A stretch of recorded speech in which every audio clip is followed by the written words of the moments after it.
what happens when I'm not feeling spiritually motivated? What is that? What do I do with that?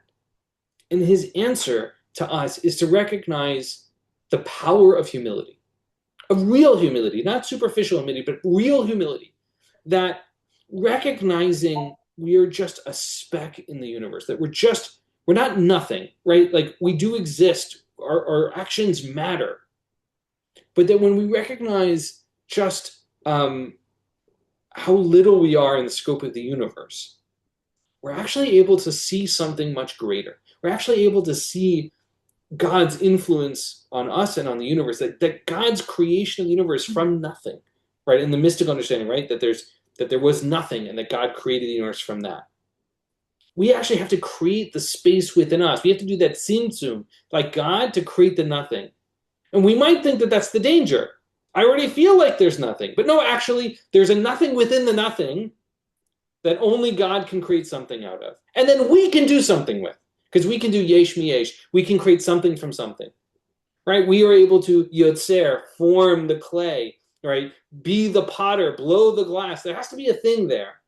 We actually have to create space inside of us for the nothing so that God can give us a little something inside that we can then do something spiritual with. We can make tshuva. We can engage with others. We can deepen our practice.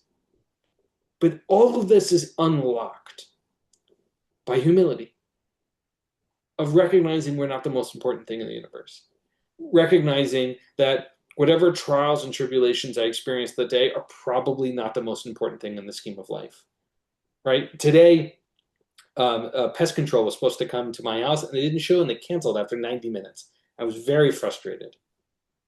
But in the scheme of things, it's going to be fine. They'll come another day. It's not the most important thing in the world. Like it wasn't that I wasn't annoyed. I was. But if I can create that space for humility, that it will be fine. That there's room in the universe for this to be resolved. That's the spiritual unlock. That when we're feeling like there isn't a lower, that there actually is. That when we're feeling that there's no way to spiritually engage, actually there is. Which to me I think is amazing, which is that means that there's always something spiritual we can do, even when we're not feeling it. Right? Just like when I was looking at the stars the other night and I discovered that it was Jupiter. It was so bright, and I was just mind blown that was there, that it was just shining bright, and that it was so far away, and yet I could see it from my front lawn. That's an unlock too, right? That's a level to this humility, right? Again, thinking celestially about the creation of the universe. There's a reason why human beings always look to the stars and get inspired, right? In every generation. I think that Reb Tzadok is reminding us, just like in the name of this series, that there are small spiritual steps we can take. The small spiritual step we can take is just to add a layer of humility. And it's an unlock. It's an opportunity. It's an invitation. And it's hard and it's not easy and there's actions to take. And it's not something you can do overnight.